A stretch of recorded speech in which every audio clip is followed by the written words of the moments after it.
146페이지로 가보죠. 이제 비과세 판정 시 주택 수 계산이네요. 이제 앞에서 우리 비과세를 판단할 때 주택이 한 개 있을 때는 원래는 비과세인데 그 주택이 얼마가 넘으면 과세시켜라 그랬는가요?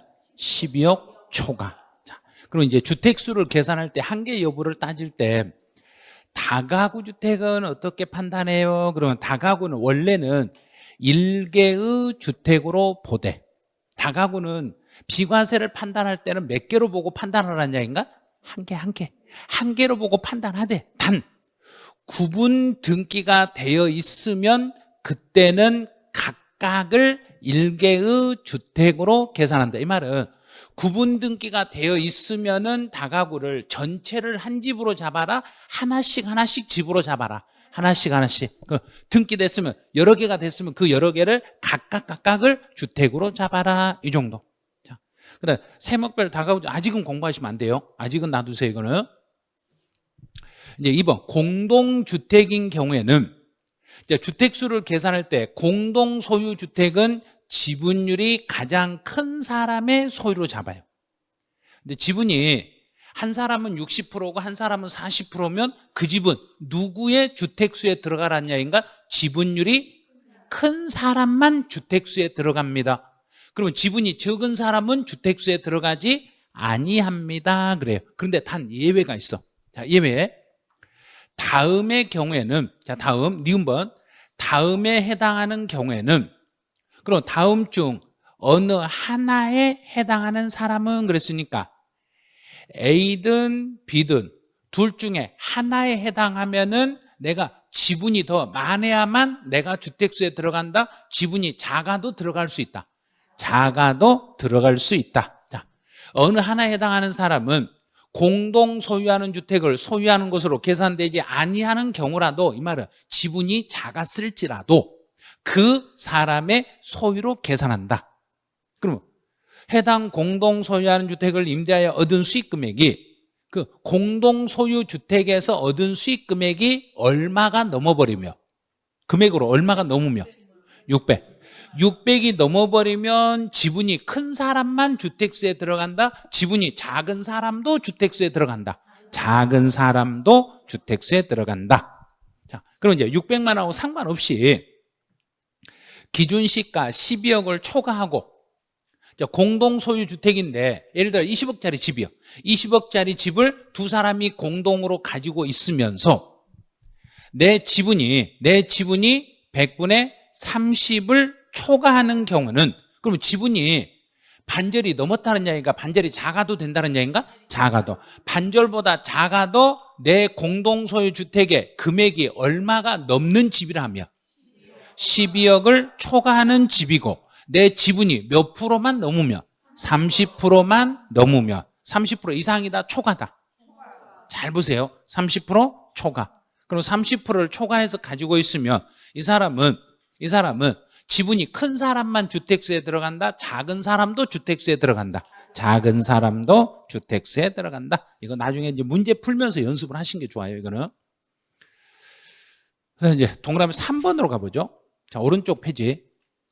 동그라미 3번은 임차 또는 전세 받은 주택을, 그러면 남의 집을 빌린 집을 전대하거나 또는 전전세하는 경우, 다시 내줬을 때 남의 집을 빌려가지고 빌린 집을 또다시 누군가에게 임대 내주고 내가 임대료를 받으면 그 집도 주택수에 들어간다, 안 들어간다? 들어간다. 남의 집이지만, 자, 을이라는 사람이 A주택을 빌려가지고 그 A주택을 또 누군가에게 빌려주고 임대료를 받으면 이 A주택은 임차인의 주택수에는 들어간다, 안 들어간다? 들어간다. 여기서는 실제 그 집이 내 집이다, 남의 집이다가 중요한 게 아니라 임대료를 받은 집이냐, 받지 않는 집이냐, 이게 중요한 거예요.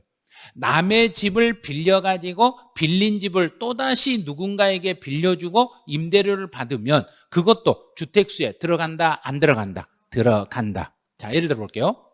제가 집이 하나 있어. 제가 집이 하나 있는데 남의 집을 하나를 빌려가지고 그중에 그 집을 또 누군가에게 빌려주고 임대료를 받으면 나는 주택이 하나 있는 사람으로 해석한다? 두 개 있는 사람으로 해석한다? 두 개 있는 사람이니까 월 임대료는 비과세다, 과세다? 과세다. 이렇게 해석하라는 이야기예요. 그래서 남의 집을 빌려가지고 그 집을 임대료를 받게 되시면 그 집도 비과세 여부를 판단할 때 주택수에 포함하겠습니다. 그래요. 이제 4번. 4번은 요 내용은 안 보셔도 되는데 그 밑에 참고 내용만 보세요. 참고. 자, 요것만. 나와 배우자가 각각 주택을 소유하고 있을 때, 나와 배우자가 주택을 따로따로 가지고 있을 때는 이를 합산해서 주택수를 계산해요.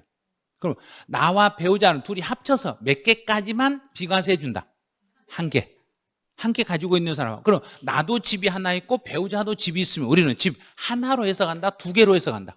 두 개. 두 개니까 내가 하나, 배우자 하나 있는데 그중에 하나를 임대 내주고 월 임대료를 받았으면 비과세다, 과세다? 과세다. 두 개니까 과세다. 그럼 부부는 합쳐서 몇 개까지만 비과세다? 한 개까지. 요것만 기억하시면 돼요. 근데 배우자를 제외한 나머지는, 그러면 나와 부모님은, 부모하고 자녀 간에는 합쳐서 하나다, 각각 하나다? 각각. 자, 직계 존비속이 각각 주택을 소유하고 있을 때는 합산하지 않고 각각 주택수를 계산하겠습니다. 그래요. 중요한 것은 부부간에만 합쳐서 계산하는데 이것만 기억하시면 돼요. 결손금 손해본 거예요. 손해본 거. 결손금은 밑에 있는 이 표만 보세요. 표만. 상가에서 발생한 결손금은 상가를 임대 내주고 손해본 돈이 있으면 다른 종합소득금액과 공제를 할 수 없다. 주택을 임대 내주고 결손금이 발생하면 주택의 결손금은 공제받을 수 있다. 자, 그럼 상가에서 손해본 것은 다른 종합소득에서는 공제된다, 안 된다? 안 된다. 주택에서 손해본 것은 다른 종합소득에서 공제받을 수 있다. 자, 여기까지 했으면 이제 문제를 풀 수 있겠는가 이제 한번 봐보죠. 틀린 걸 찾아라. 자, 1번. 주거용 건물 임대업을 제외 그랬네요. 그럼 주거용 제외니까 뭐라는 얘기인가? 상가. 상가에서 발생한 결손금은 공제한다, 공제하지 않는다? 공제하지 않는다. 자, 이제 두 번째. 3주택이고 쭉 봤더니 여기서는 간주 임대료네요. 자, 간주 임대료라는 이야기는 보증금을 받았다는 이야기예요. 그러면 3주택을 넘게 가지고 있고 총 수익 금액의 간주 임대료를 계산하려면 보증금의 합계액이 얼마가 넘은 경우만 계산한다? 3억 초과. 자, 3억 초과 있는가 보세요. 자, 3억 초과란 말이 들어있는가 안 들어있는가? 없잖아요. 너무 나는 모르겠잖아요. 그런데 사장님 한다 이거면 말이 될 수가 없는 거예요. 틀린 거예요. 이거. 그래서 3주택을 소유한 사람이 간주 임대료를 계산하려면 보증금의 합계가 3억이 넘어야 돼. 이제 3번. 3주택 이상 여부를 따질 때 주택수에 포함되지 않는 주택이란 이 집을 소형 주택이라고 그래. 소형 주택은 면적이 얼마가 넘지 않아야 되고 40 이하이고 기준시가 얼마 안 되고 2억. 자, 기준시가 2억 이하인 주택을 소형 주택이라 해서 이런 집은 간주임대로 계산할 때 포함한다, 제외한다? 제외한다. 자, 두 번째. 4번 주택 두 채네요. 자, 주택 두 개. 기준시가 12억 이하 주택임 그랬어요. 12억이 안 됐네. 12억이 안 됐으니까 하나는 월세 계약을 하고 나머지 하나는 전세 계약을 했어. 그럼 월세 계약은 과세다, 비과세다? 자, 집이 두 개니까 과세. 전세는 12억이 넘지 않았으니까 보증금은 과세할 수 있다, 없다? 두 개 집을 가진 사람 아직도 이해 못했네요. 자, 두 개 집을 가진 사람은 기준시가로 12억이 초과되고 보증금이 12억이 초과되고. 자, 그런데 여기서는 둘 다 12억이 안 됐으니까 보증금에 대해서는 과세할 수 없다. 자, 월세 계약에 의해서 받은 월 임대료만 과세가 되고 보증금은 과세하지 않는다. 올해는 반드시 이렇게 사례로 나오게 돼 있어요.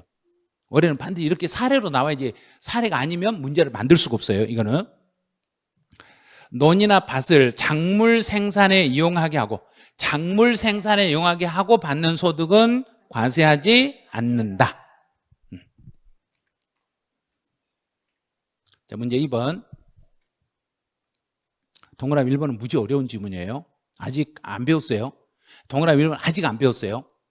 축에 의한 간주임대료. 자, 간주임대료를 계산할 때 상가에 대한 간주임대료를, 상가를 한번 해볼게요. 상가. 자, 일반적인 경우는, 먼저 일반적인 걸 먼저 알아야 돼요. 일반적인 경우는 보증금 합계해서 빼기. 상가니까 상가는 뭘 빼줘라 그랬는가요? 건물 취득 가격을 빼라. 건물 취득 가격을 빼고 곱하기 이자율 빼기 이자와 또는 배당 수익. 이렇게 빼요. 자, 이렇게 빼요.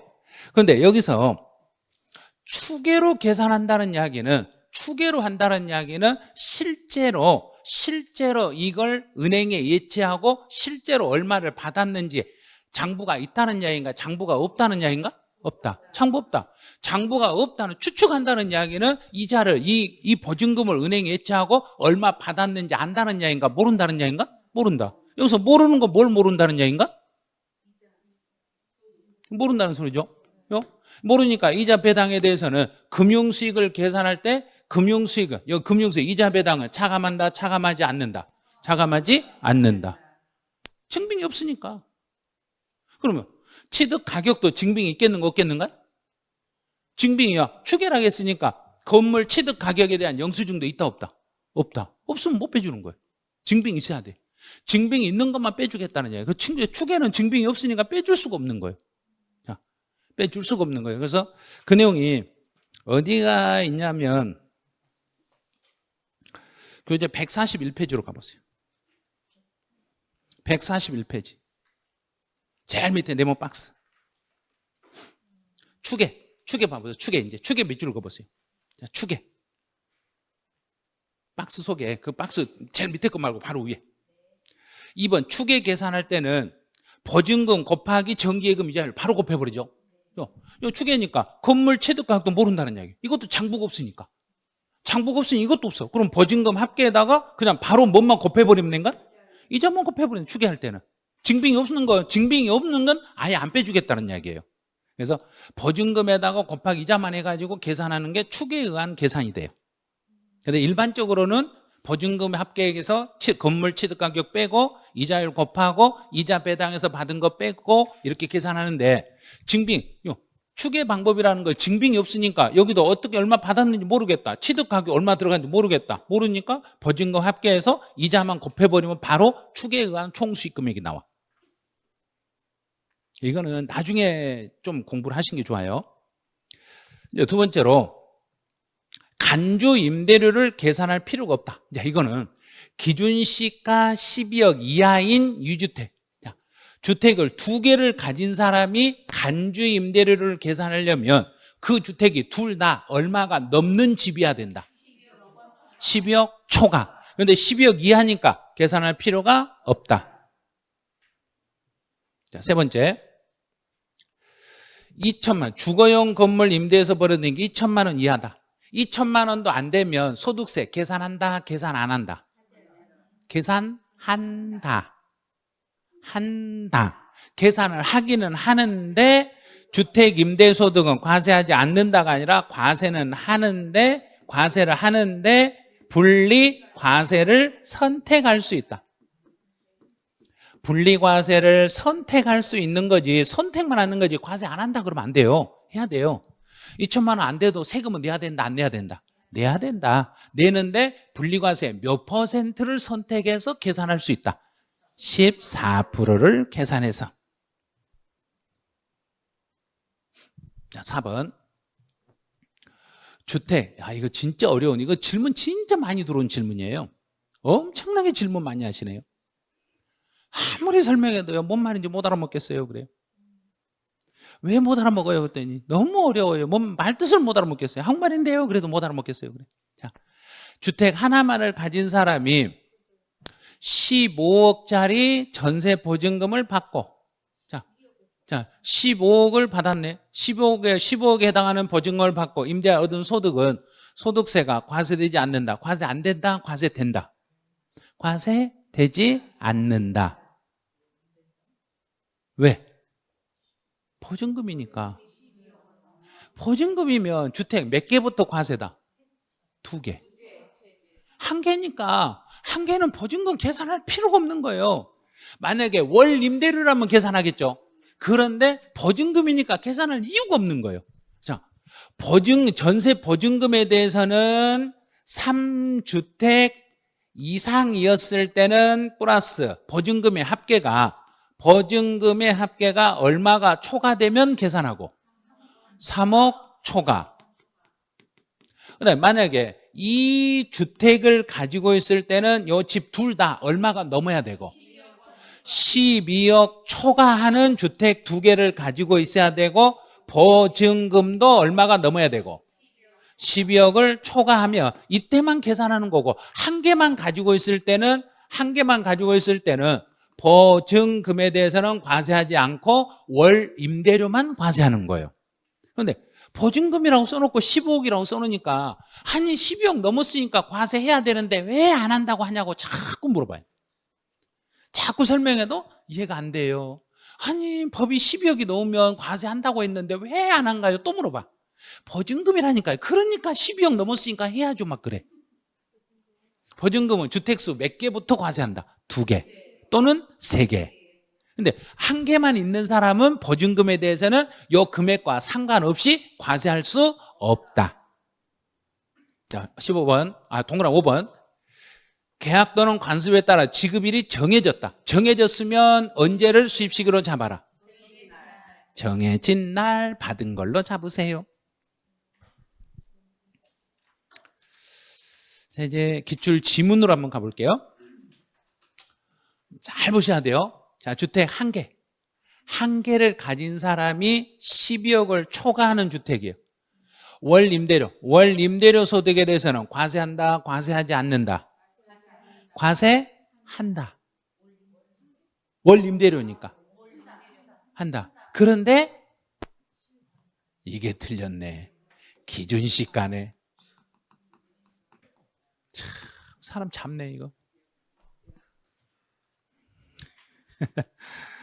임대소득은 실거래가가 나올 수가 없어요. 왜? 거래가 안 됐으니까. 아직 거래가 안 됐잖아요. 거래가 안 돼서 기준시가예요. 그래서 기준시가로 12억이 넘었을 때는 과세하는데 12억이 넘지 않았을 때는 과세 안 해요. 실거래가를 확인할 수가 없으니까 실거래가를 판단하는 건 아니에요.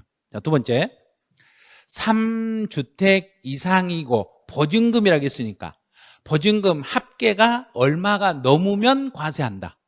3억 초과. 됐죠? 3억을 초과하면 총수익금 산입하는데 단 이 3주택 속에는 소형주택은 포함이다, 제외다? 제외합니다. 소형주택은 제외하겠습니다. 이렇게. 자, 3번. 간주임대로 계산할 때 소형주택이란, 소형주택은 40 이하이고 기준시가 2억 이하인 주택을 말하겠습니다. 자, 4번.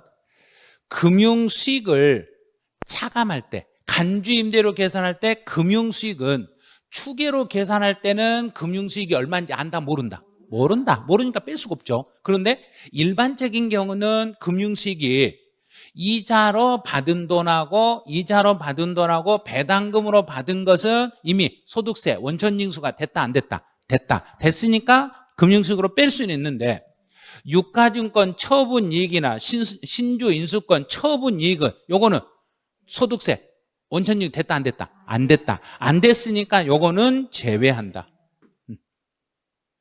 그래서 유가증권 처분이니까 신수인수권 요거는 주식을 처분했을 때예요. 주식을 처분할 때는 증권거래세만 계산됐지 소득세가 계산이 안 됐으니까 요거는 간주임대로 계산할 때 고려하시면 안 돼요. 이 부분은.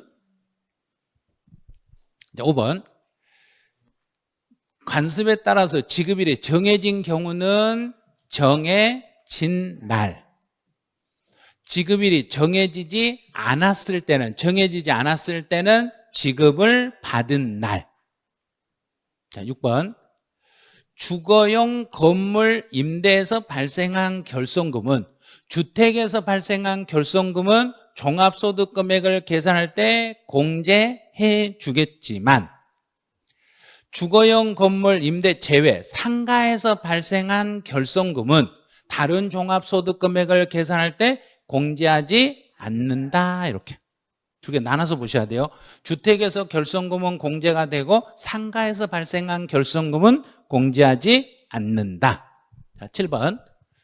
부부가 각각 주택을 공동 소유가 아닌 1주택씩을 부부가 따로따로 집을 가지고 있으면은 이 사람은 집 한 개 가진 걸로 본다? 두 개 가진 걸로 본다? 두 개. 두 개니까 그중 1주택을 임대했을 때도 소득세를 과세 안 한다? 한다. 과세한다. 자, 왜냐하면 부부는 합산해서 몇 개까지만 비과세다. 한 개. 합산해서 1주택만 소유하면 여기서 받은 월 임대료 소득은 비과세 대상입니다. 이렇게. 합산해서 한 개만. 각각이니까 두 개가 되는 거예요.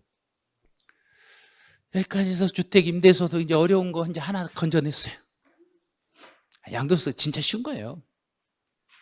저는 제일 공부하기 쉬웠던 게 양도소득세예요. 다른 건 남들이 어려워하는데 이건 진짜 쉬웠어요. 양도소득세가. 왜냐하면 더하기 빼기니까. 양도소득세? 내봤냐고요? 아, 내고 싶다고? 그럼 많이 내셔야 돼요. 양도소득세 내고 싶으면 진짜 많이 내셔야 돼요. 이제 배우다 보면 겁나요. 세금으로 팔면 남는 것에 한 7, 80%가 세금으로 날아가 버려요.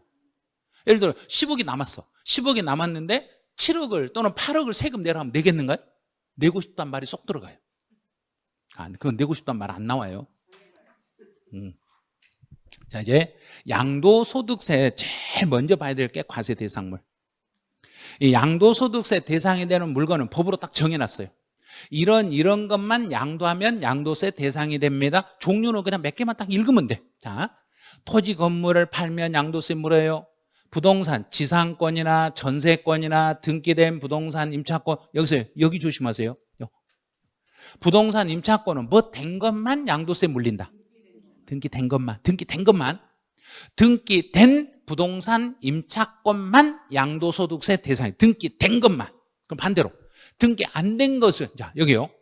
미등기 부동산 임차권은 대상이다, 대상이 아니다. 대상이 아니다. 자, 그런데 여기서 조심할 거. 국내분만. 자, 이렇게. 우리나라의 국내 소재 부동산 임차권은 미등기는 양도세를 물린다, 못 물린다? 못 물린다. 그럼 반대로 외국에 있는 부동산 임차권은 미등기일지라도 양도소득세로 과세하는 거예요. 우리나라에 있는 부동산 임차권은 등기된 것만 양도소득세를 물리겠습니다. 등기된 것만 물리고 미등기 부동산 임차권은 양도 대상은 아닙니다. 이제 부동산을 취득할 수 있는 권리에는 아파트 당첨권, 토지상환채권, 주택상환채권, 계약금만 지급한 상태에서 양도하는 권리 막 이런 게 있어. 그럼 여기서는 요 단어를 기억하세요. 부동산을 취득할 수 있는 권리. 그럼 지금 부동산이란 이야기인가요? 권리란 이야기인가? 권리. 자, 이 권리를 지금 내가 이걸 가지고 있으면 지금 이사 들어갈 수 있는가 없는가? 없죠.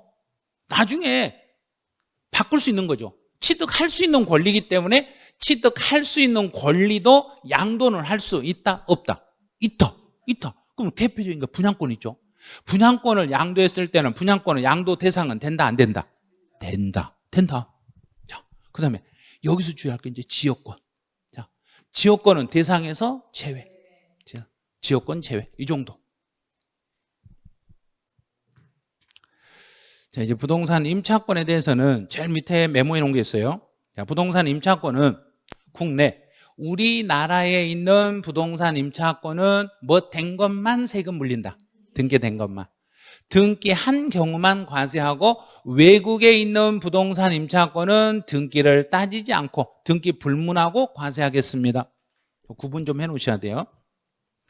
그다음 이제 기타 자산회로 기타 자산에 와서 기억번에 요거 골프 회원권 여기만 밑줄만 딱 그으세요. 골프 회원권도 양도소득세 대상이 된다. 골프 회원권도 양도소득세 대상이 된다.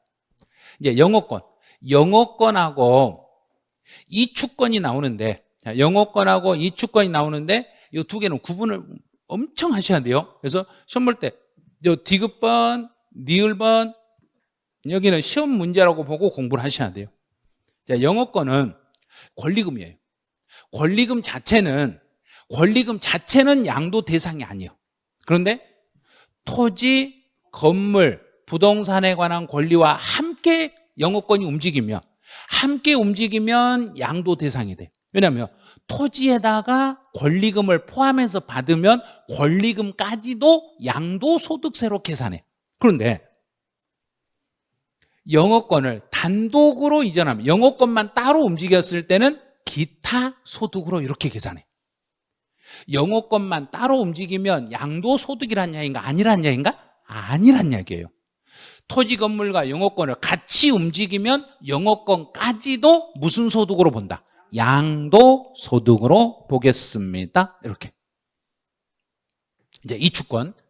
토지 건물과 여기도 토지 건물과 함께 이축권이 움직이면 양도소득이요. 그런데 여기서는 주의할 게 문구를 단독 분리라는 용어를 쓰지 않고 이름을 살짝 달리 써. 뭐라고 쓰냐면 별도로 평가하여 신고하면, 별도로 평가해서 신고했다.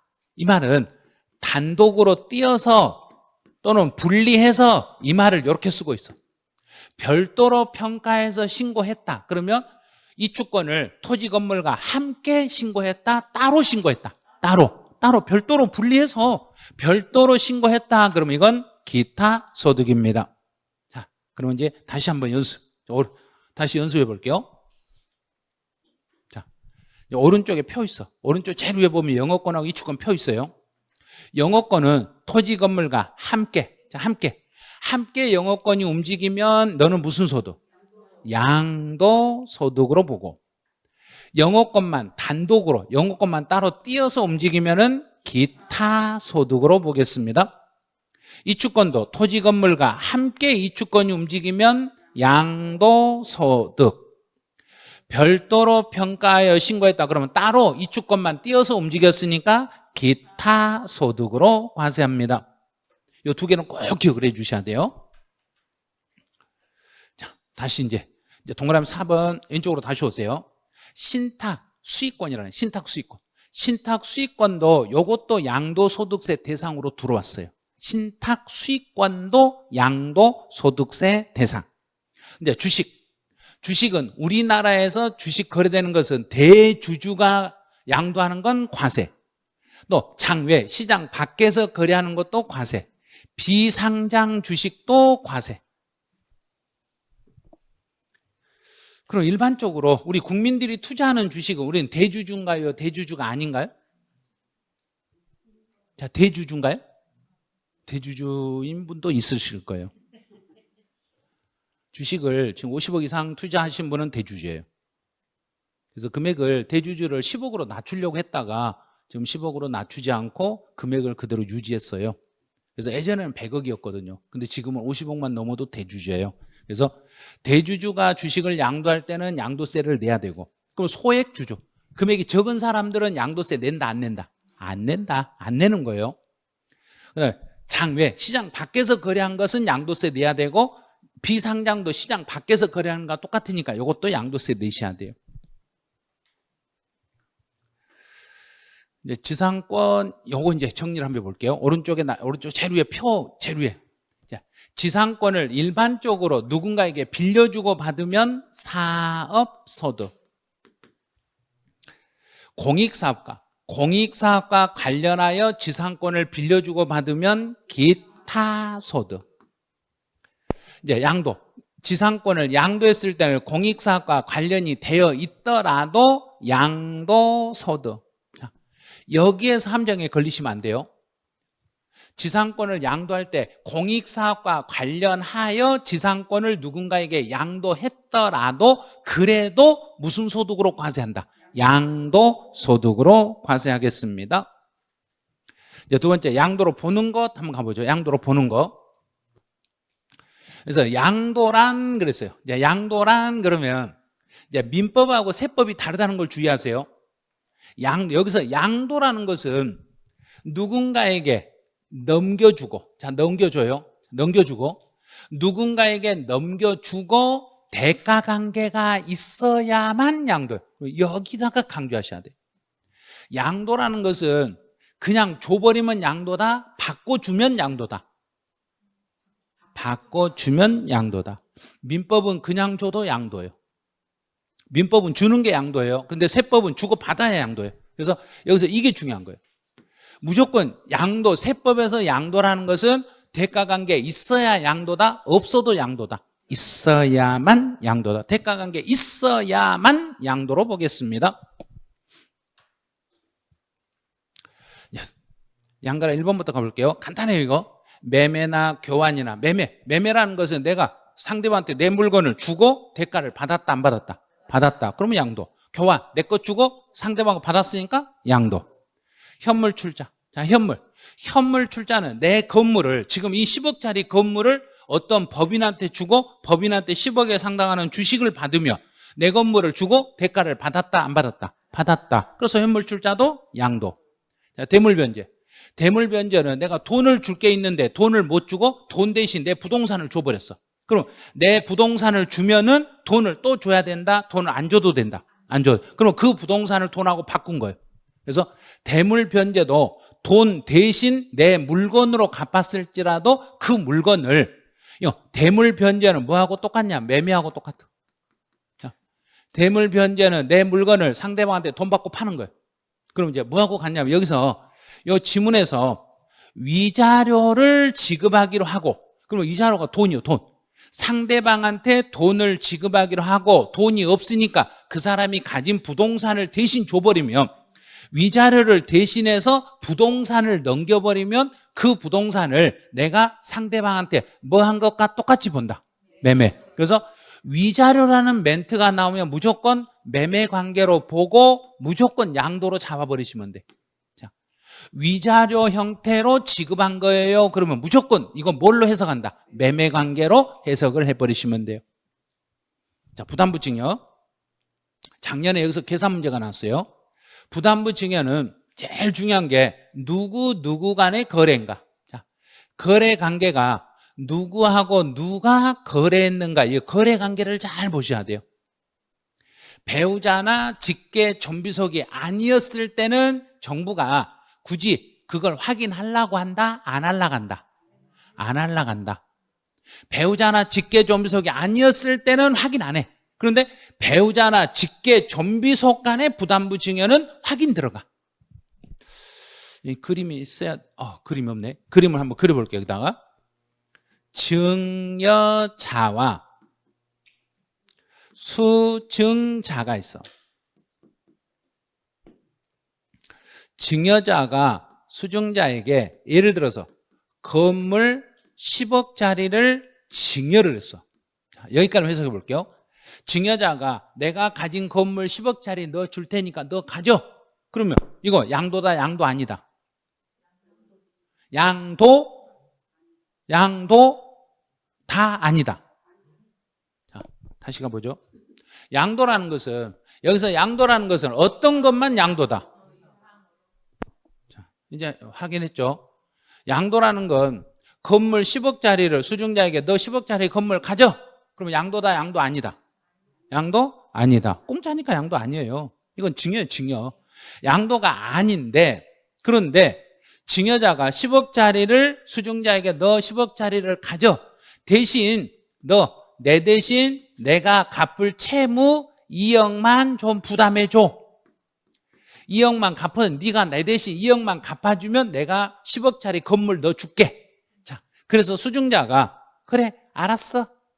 자, 채무 2억을 내가 인수할게. 자, 그러면 채무 2억을 인수했다는 이야기는 이제 증여자가 채무를 갚았다, 수증자가 갚았다. 자, 그러면 수증자는 10억짜리 건물을 가져오면서 공짜로 가져왔다, 2억 주고 가져왔다. 주고. 그럼 2억은 양도. 그러면 증여자 입장에서는 건물 10억이 양도다, 10억 중에 2억이 양도다.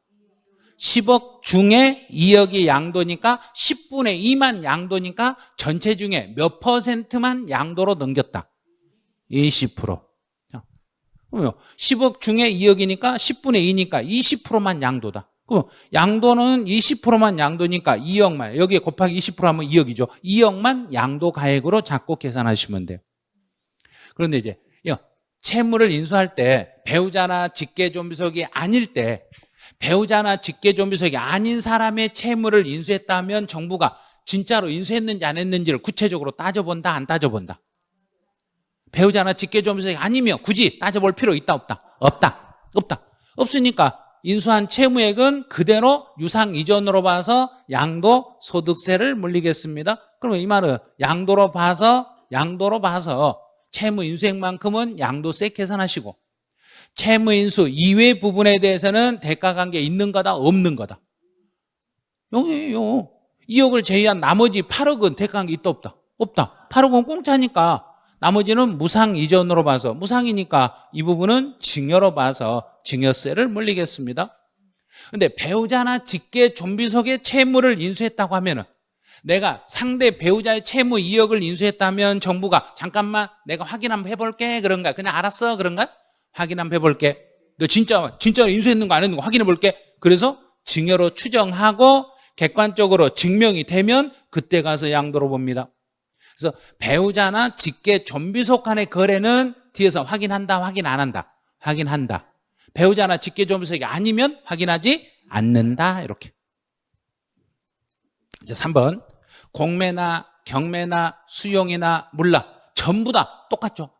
자, 공매나 경매나 수용이나 물납은 전부 다 두 글자 뭐하고 똑같다? 매매. 공매, 경매, 수용, 물납은 전부 다 매매니까 양도로 본다. 그런데 이제 주의할 것. 자, 본인 소유. 자, 내가 자기가 재취득한 자기 물건을 자기가 다시 재취득했을 때는 양도가 아닙니다. 요것만 조심하세요. 내가 내 물건을 다시 재취득할 때는 요거 양도로 본다, 양도가 아닌 걸로 본다. 양도가 아닌 걸로 보겠습니다. 이제 한 페이지 넘겨보시면 양도가 아닌 거 첫 번째 무상 이전이네요. 당연히 대가한 게 없으니까 양도 아니겠죠. 자, 두 번째. 자, 여기는 조심하세요. 시험 나오면 이거 엄청 많이 시험에 나오네요. 양도 담보는 원칙적으로 담보라는 것은 소유권이 넘어갔다, 넘어가지 않았다. 담보.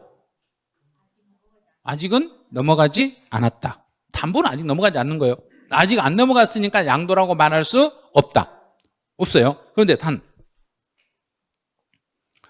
두 번째로 동그라미 2번 내려가 보세요. 2번에 두 번째 줄 중간 줄 보세요. 변제에 충당이 됐을 때요. 변제에 충당이 됐다. 변제 충당이 됐다는 이야기는 소유권이 넘어갔다, 안 넘어갔다? 변제 충당이란 말 이 자체가 이 말이고 소유권 이전이라는 이야기예요. 소유권이 이전되었습니다. 그럼 소유권이 이전되고 대가 관계 있다, 없다? 있다. 이미 대출 받았잖아요. 이미 옛날에 대출 받으면서 이 돈을 내가 못 갚을 것 같으니까 상대방이 내 담보물을 잡고 있는 거예요. 그런데 내가 약속한 날짜에 돈을 안 갚으니까 담보로 잡고 있는 걸 자기가 가져가 버린 거예요. 그럼 이미 돈을 빌려주고 지금 물건을 가져갔으니까 이제 양도가 되는 거예요. 그래서 변제 충당이 됐을 때는 그때는 양도한 것으로 본다. 자, 두 가지 다시. 양도 담보로 제공하는 건 원칙은 양도다, 양도는 아니다. 양도는 아니에요. 아직은 양도 아니에요. 그런데 담보로 잡힌 물건이 변제 충당이 돼버리면 그때는 양도로 본다, 안 본다? 본다. 이렇게 되는 거죠. 환지 처분으로 인하여 지목이나 지번이 변경이 되거나 보류지로 충당이 되는 것은 양도로 볼 수가 없습니다. 여기까지만 보세요. 여기까지만. 그래서 환지를 하면서 땅의 이름과 땅의 번지수. 자, 그러면 이제 예를 들어 볼게요. 제가 예를 들어서 10년 전에 제가 태어났다고 예를 들어봐요. 10년 전에 태어날 때는 제가 홍길동이었어. 근데 홍길동이라는 이름으로 쓰니까 자꾸 놀려. 그래서 10년 뒤에 제가 홍길남으로 바꿨어. 그러면 10년 뒤에 새로 태어났는가? 그 사람은 그대로인가요?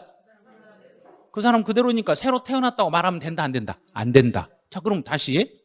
옛날에는 논이었어. 살 때는 논이었어. 근데 이번에 지목을 밭으로 바꿨어.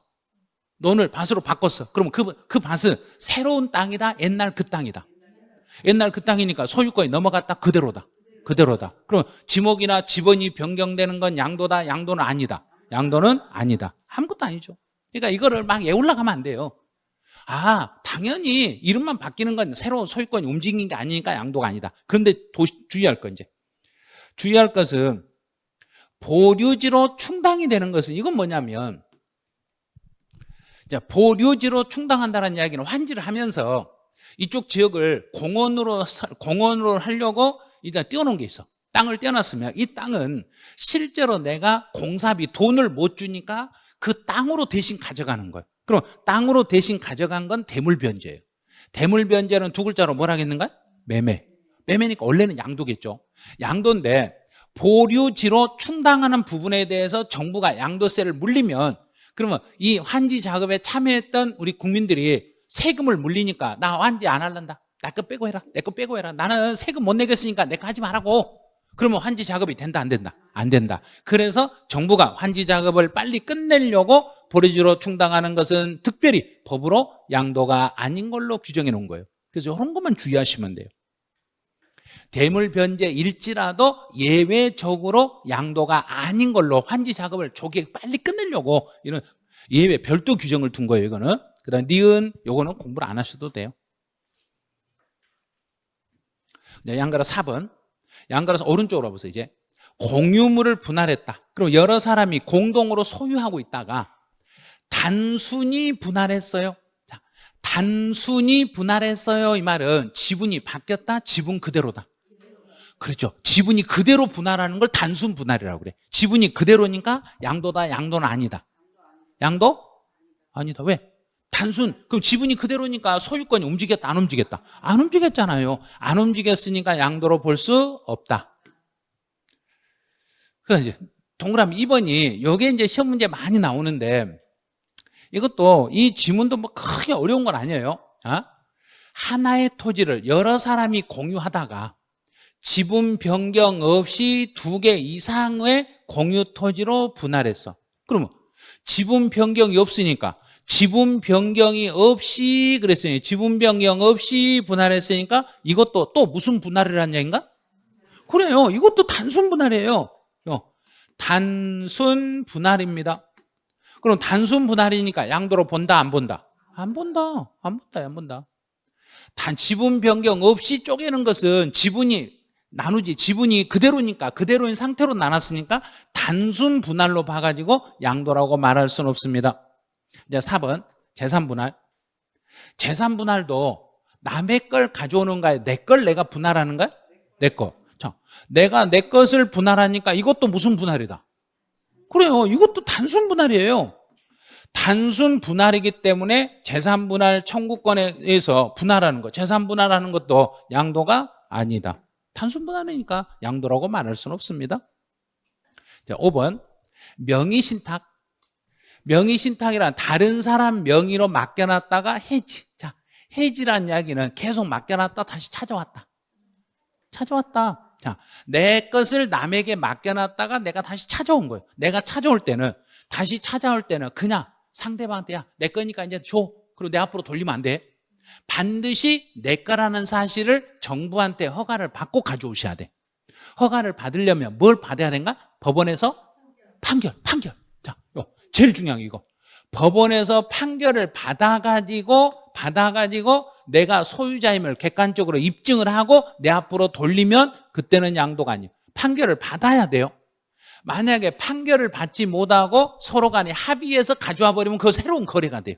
그래서 판결을 받아서 내 앞으로 돌리는 건 그게 처음부터 내 것이었다는 걸 인정을 받았기 때문에 양도가 아닙니다. 6번도 똑같은 거예요. 매매, 내가 팔았다가 원인, 무효, 소송, 판결을 받아가지고 소유권이 다시 원위치가 됐으니까 양도다, 양도는 아니다. 양도는 아니다. 이것도 양도 아닌 거예요. 소송에서 찾아왔으니까. 이제 7번. 7번 뭐 공부할 것도 없죠.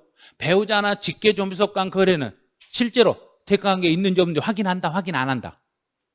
부부간에는 확인한다, 안 한다? 한다. 한다 했잖아요, 앞에서. 배우자나 직계존비속 간에는 확인되지만 배우자나 직계존비속이 아니었을 때는 확인하지 않는다.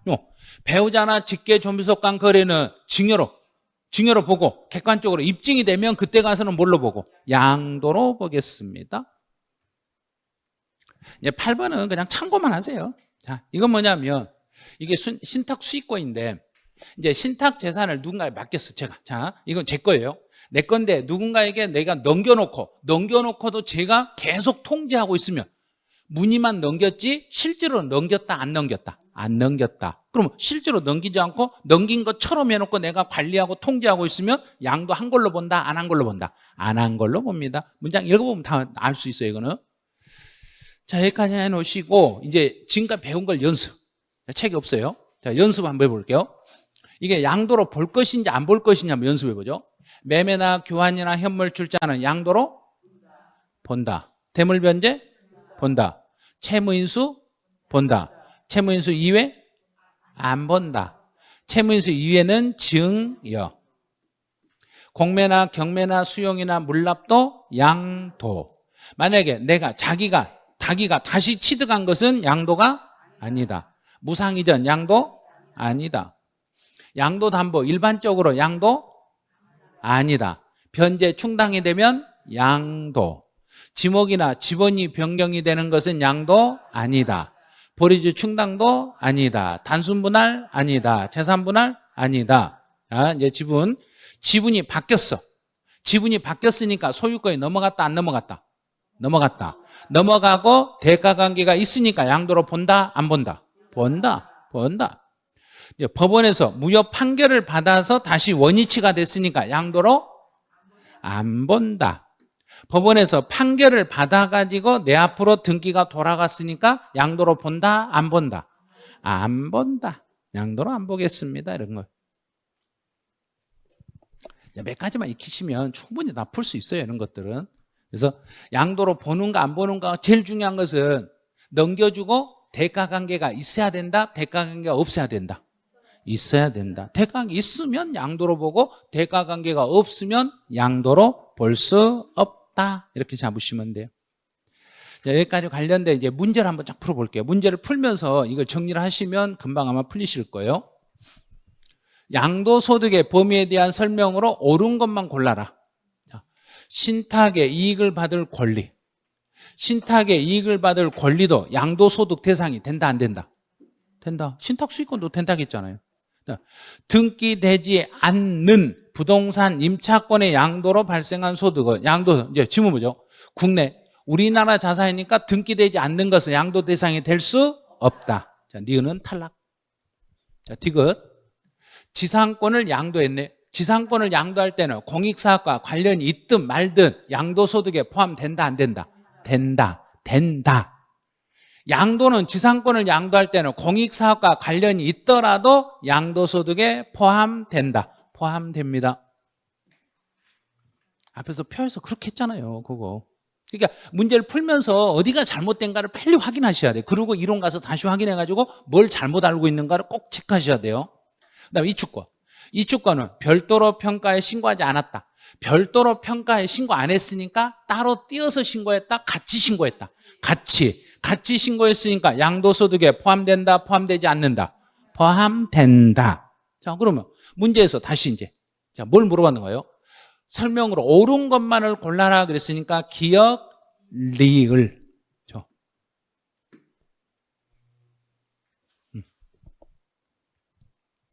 2번 문제.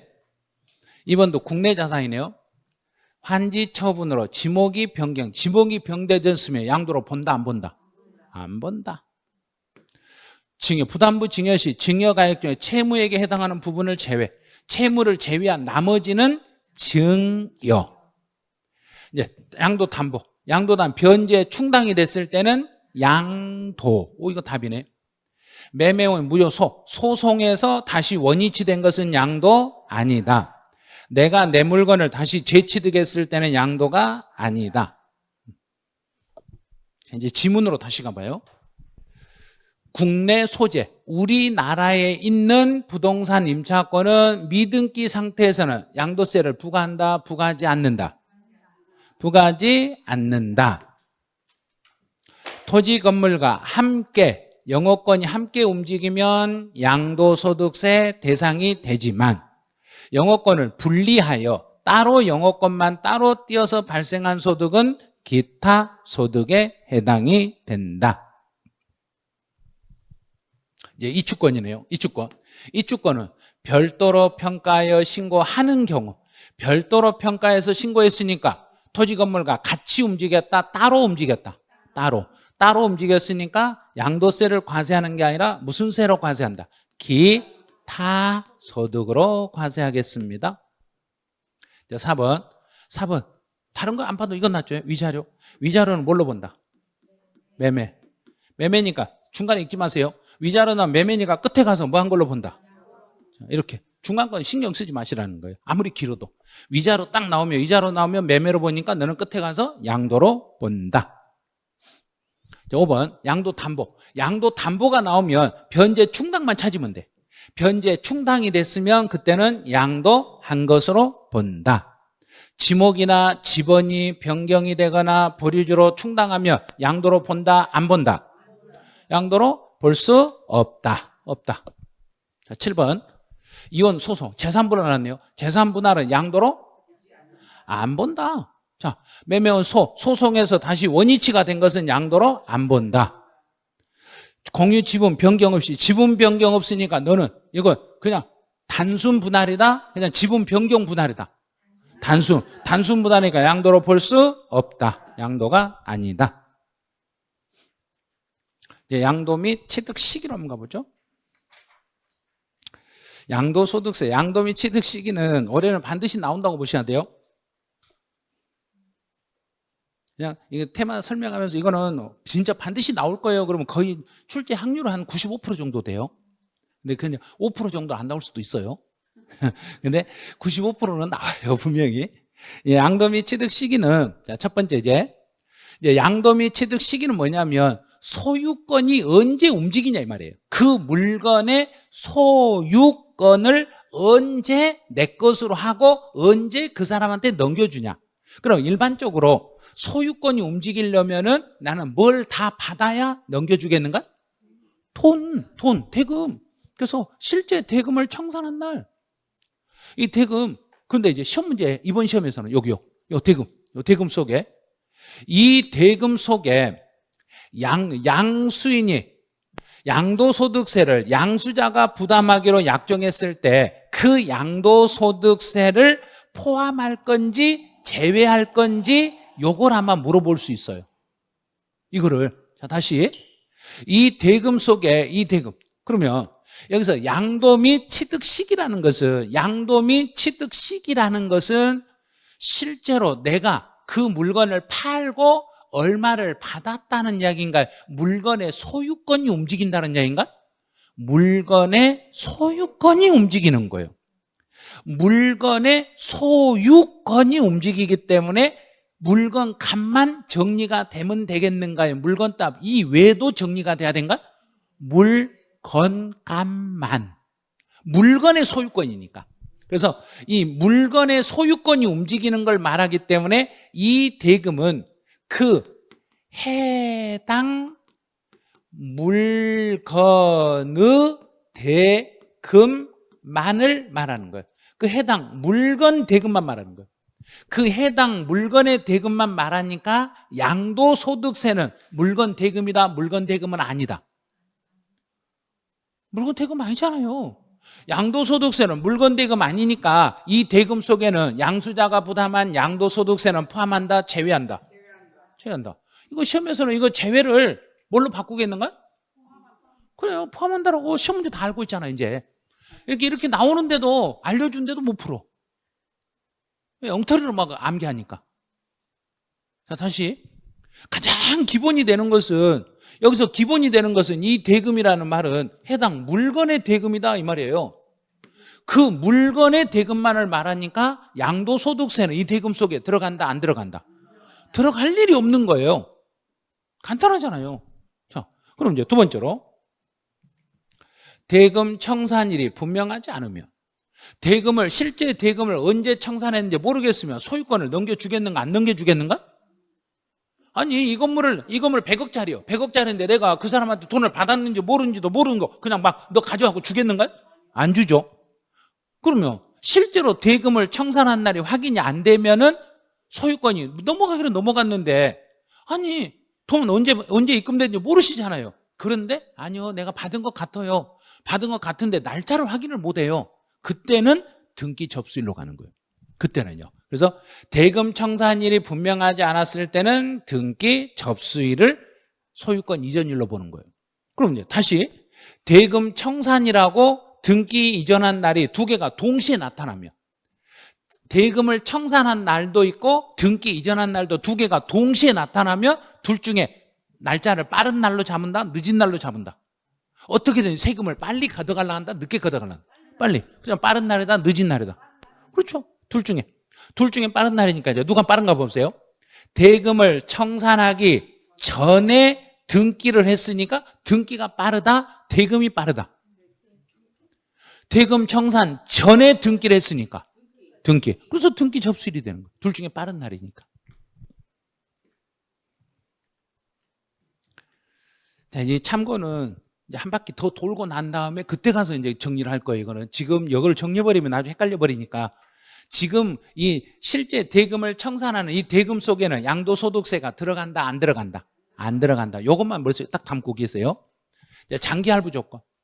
장기 할부 조건이라는 것은, 내가 지금 내가 이 물건을 누군가에게 넘기고, 이 물건을 누군가에게 넘기고, 내가 대금을 지금 다 한꺼번에 다 받았다, 나눠서 받았다.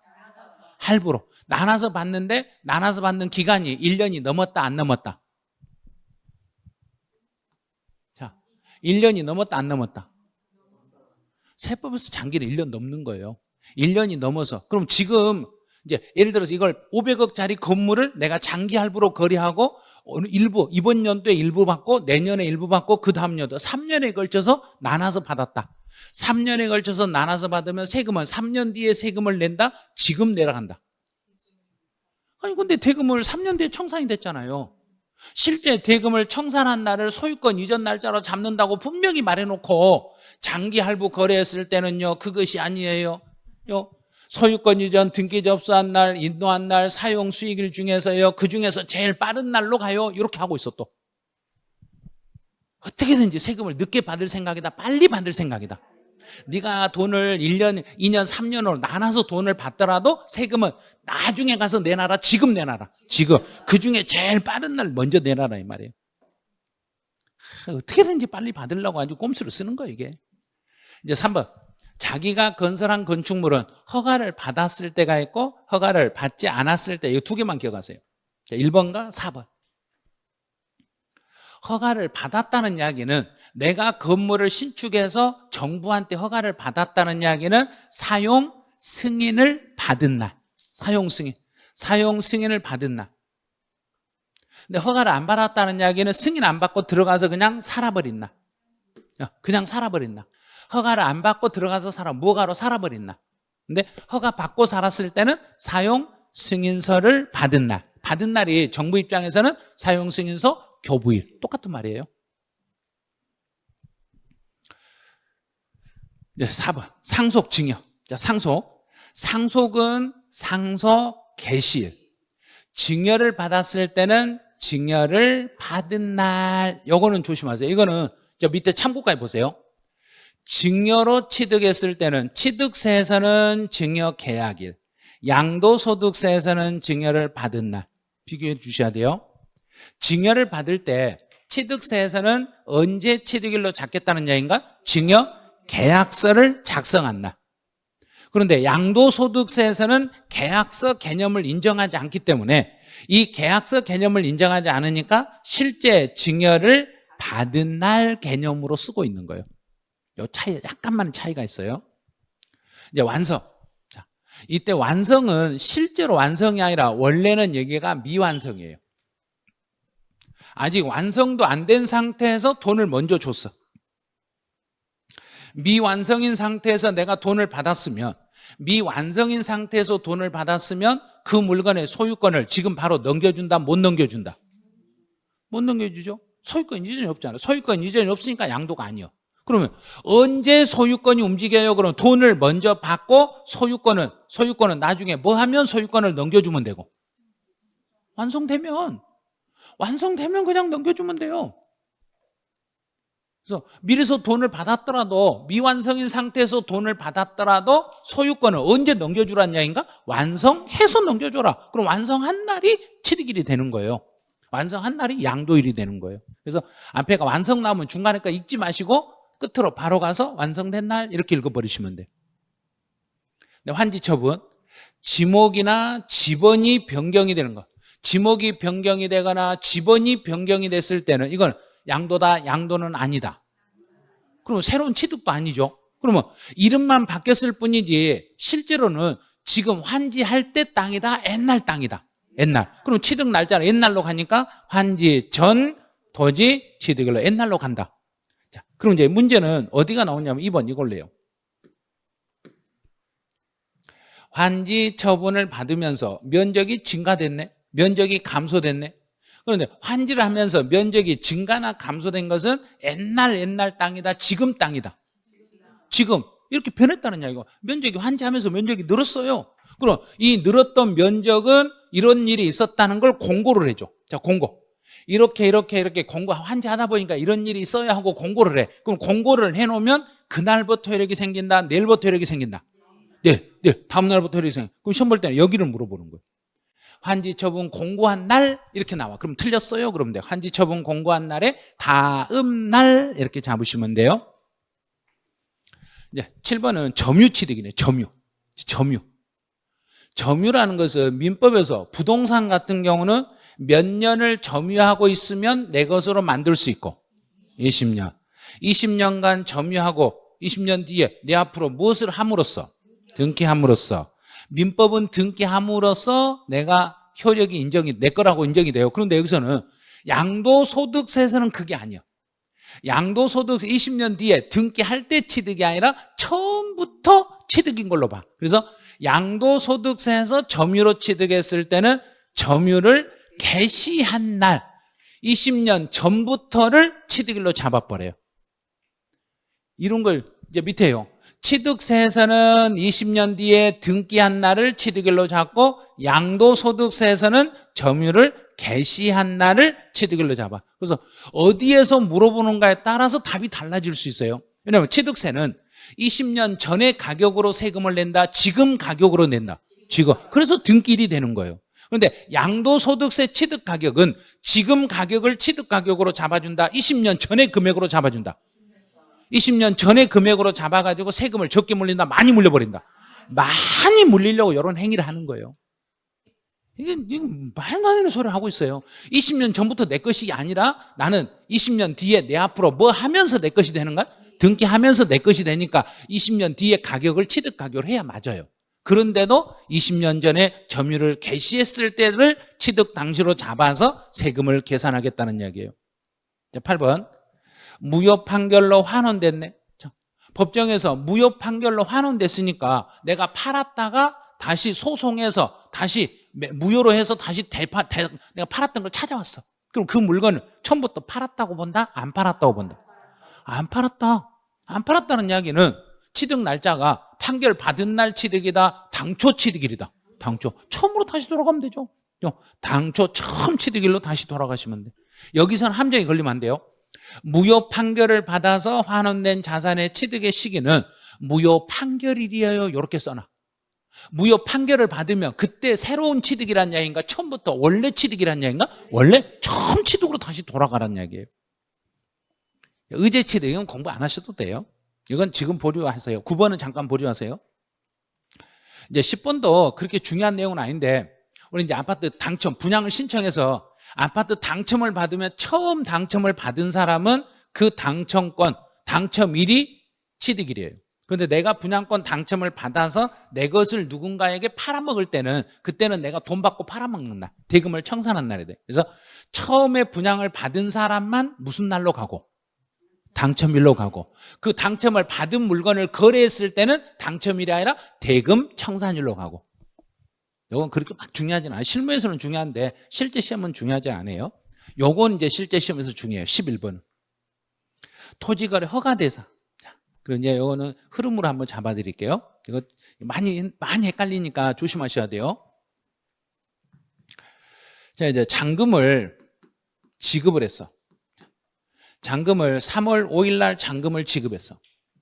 근데 허가를, 그 토지에 대한 허가가 5월 20일 날 허가가 떨어졌어.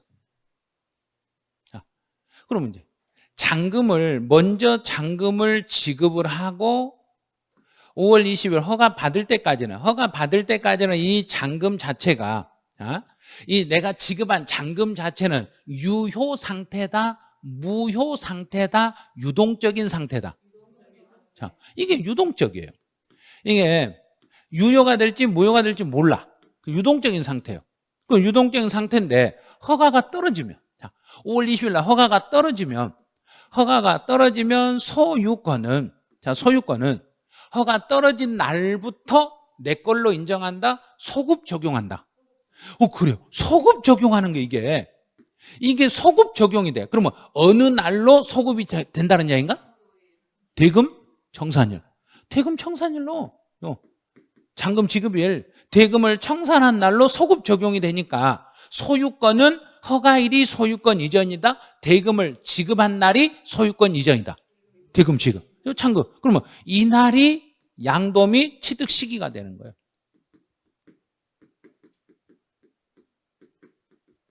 그런데 세금 신고는 잔금을 지급하고 세금 신고 들어가라. 확실하게 딱 허가 떨어지면 세금 신고 들어가라.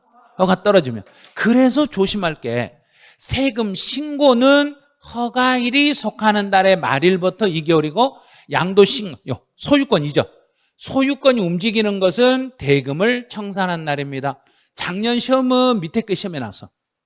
작년 시험은 밑에 게 나왔죠. 그럼 올해는 양도미 취득시 시험에 나온다고 했으니까 이걸 조심하라는 이야기예요.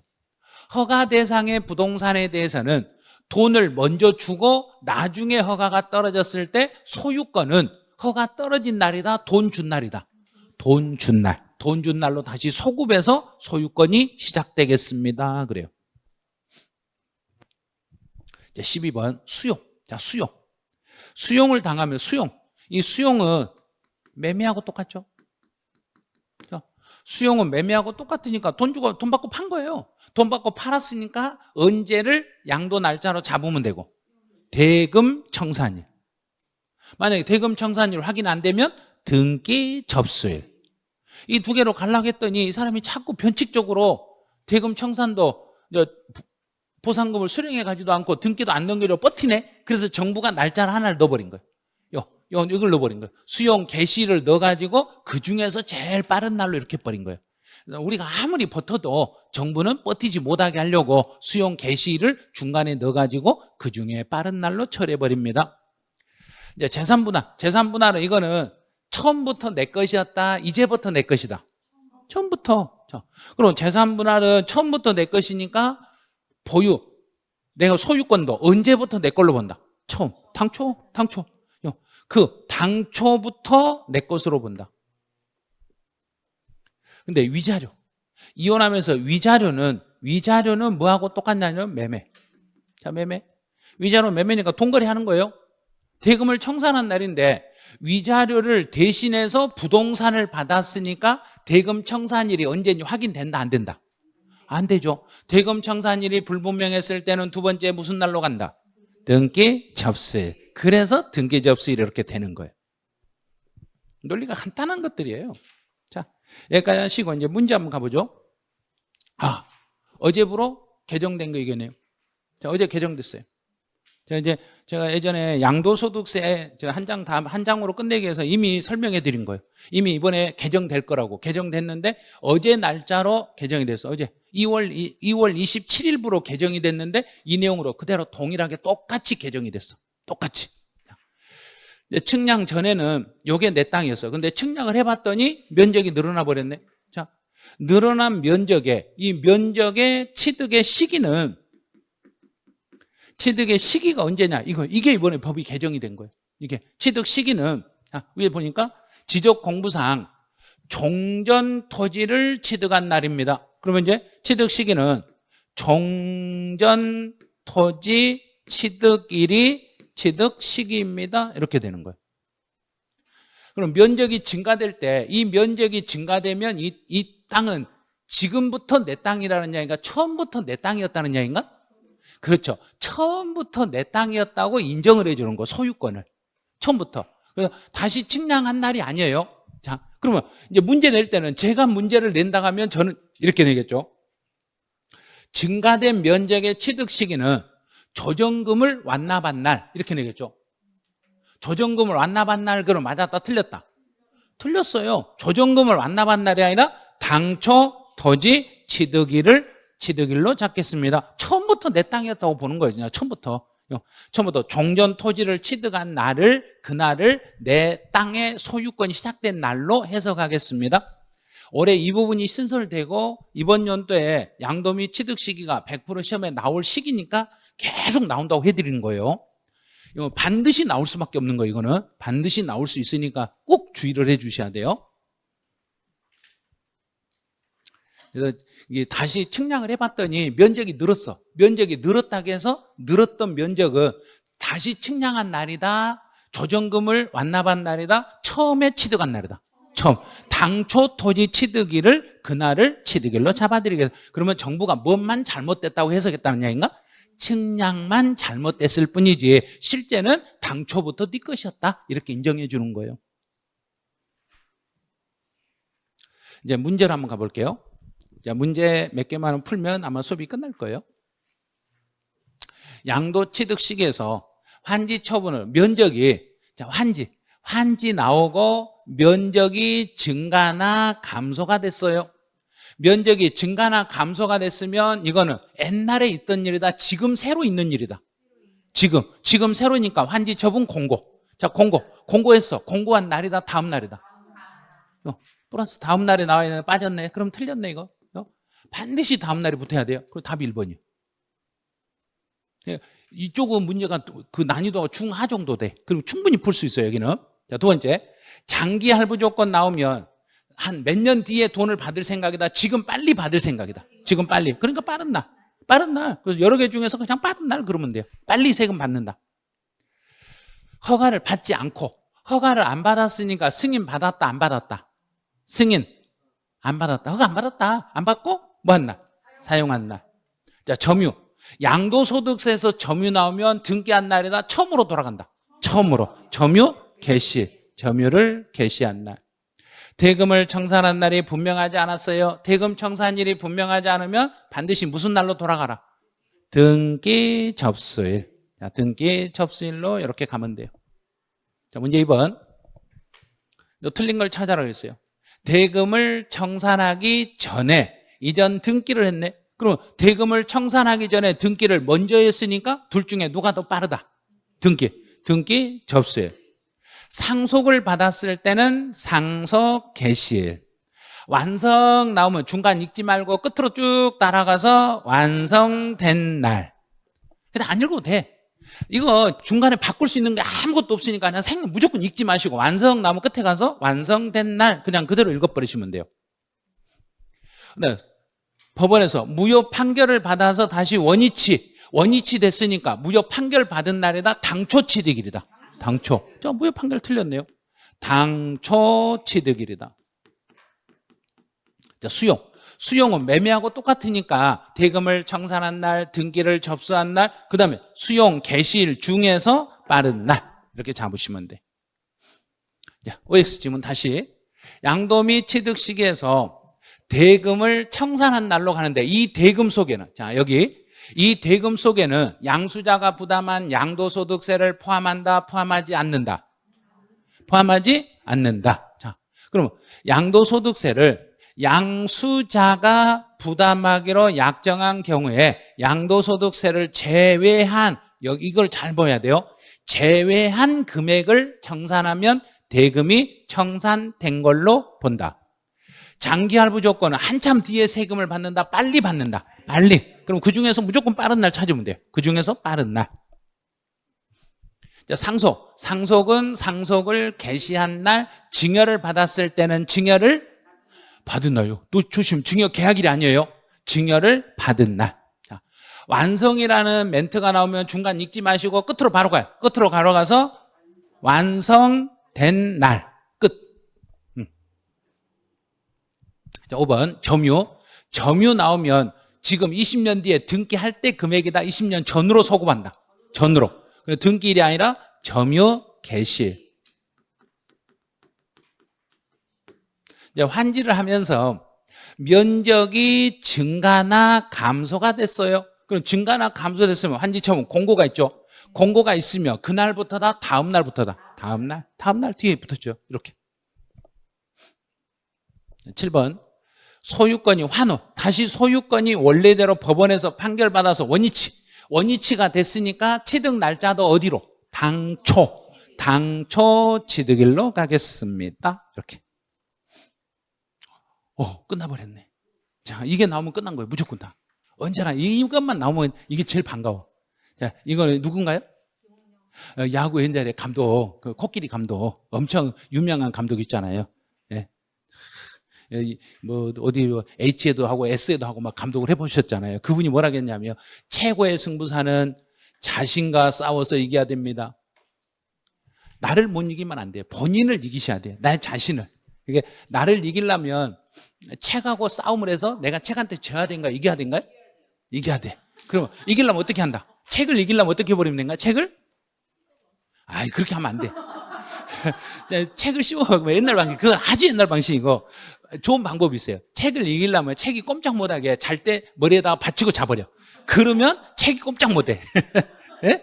그래서 책만 보면 자장가로 들리신 분이 있어. 책을 보자마자 그냥 5분 만에 자는 사람이 있어.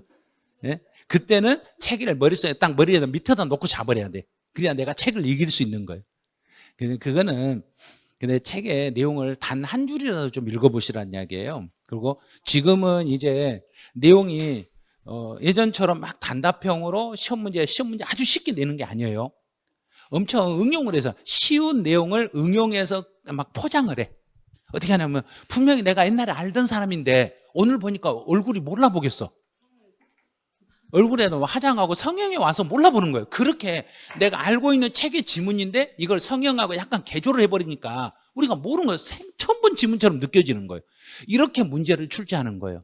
그러니까 약간만 노력하면 풀 수 있어. 그래서 제가 강의할 때 이 지문을 해석할 때 여러 가지 방법으로 이거는 이 지문, 이 단어에서 여기 들어간다 안 들어간다 이걸 이렇게 해석해라. 이걸 알려지는 이유가 그거예요. 그걸 출제위원들이 거기를 바꾸거든요. 바꾸는 쪽만 계속 연습을 하시면 돼요.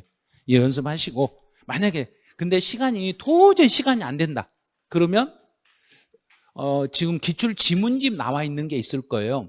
기출 지문집이라도 구입을 해가지고 지문집을 우리가 배우는 이 범위 많다. 예를 들어 양도미 취득시기를 배웠다. 그럼 양도미 취득시기에 있는 기출 지문집만 쭉 읽어보는 거예요.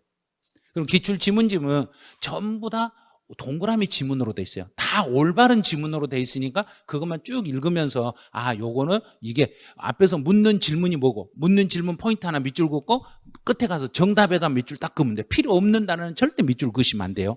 필요한 것만 딱 해놓고 나중에 읽을 때는 밑줄 그은 것만 연결해서 계속 반복해서 읽어버리시면 돼요. 그러면 시간도 엄청 절약할 수 있어요. 그래서 시간이 많이 부족하신 분들은 딱 필요한 것만 밑줄 그어놓고 그 밑줄 그은 것만 계속 반복으로 읽어버리시면 돼요. 그러고 나서 5월달, 7월달에 가서 문제집 한 권 정도만 이렇게 쭉 넘기면서 문제를 풀어보시면 시험장에 가면 7, 80점은 다 나와요. 충분히 다 나와요. 근데 그걸 안 해서 그래요. 그래서 이 교재만 봐가지고는 문제를 다 풀 수 있겠어요. 그런데 문제까지 풀어보신 분은 풀 수 있어요. 그런데 문제 이론만 설명을 듣고 문제까지 직접 안 풀어보신 분은 모의고사를 보시면 이제 태가 날 거예요. 우리 3월 29일 날 메가랜드 모의고사 있어요. 3월 29일 날 메가랜드 모의고사 1회 모의고사가 있으니까 모의고사는 세법은 제가 단독으로 출제하기 때문에 1년 동안 제가 다 출제해요. 그런데 문제는 이번 3월달 모의고사는 미리서 예고해드리면 36회 기출문제 수준하고 똑같이 수준에서 출제해놨어요. 난이도도 똑같이 36회 기출문제 난이도하고 똑같이, 단 계산 문제만 안 냈기 때문에 한 문제 정도가 난이도가 낮아. 나머지는 난이도가 똑같아. 그러니까 시험 보면 3개 맞는 사람, 4개 맞는 사람이 생길 거예요. 아무리 공부했더라도 5개 이상 넘어가면 진짜 어렵고, 만약에 잘 맞으신 분은 15개 다, 16개 다 맞아버린 분이 나올 거예요.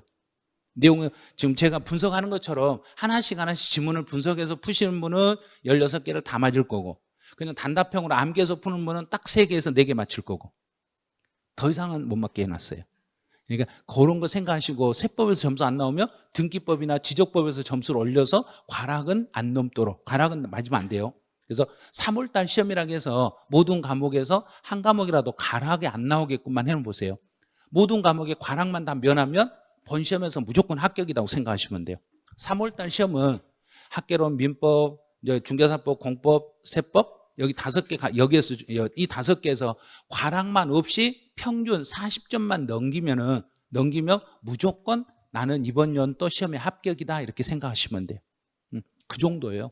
그러니까 모의고사는 점수가 잘 나올 수도 있고 적게 나올 수도 있는데 과락이 안 나오셔야 돼. 한 과목이라도 과락이 나와버리면 그거는 치명타니까 모의고사를 볼 때도 과락이 안 나오도록 조금이라도 한 40% 정도만이라도 공부를 해가지고 과목별로 과락 안 나오도록 그 정도만 공부하시고 모의고사를 한번 참여해 보시면 좋을 거예요. 3월 29일이니까 3월 29일 날. 이제 현장은 김포학원하고 신촌 캠퍼스에서 현장 모의고사는 2군데에서 시행할 거예요. 2군데에서. 그럼 온라인 모의고사는 별도로 또 시행하시고, 꼭 한번 보고 내가 어느 정도 수준에 있는지 점검을 한번 해보시기 바라네요. 어느 수업은 여기서 마치죠. 네. 수고하셨습니다.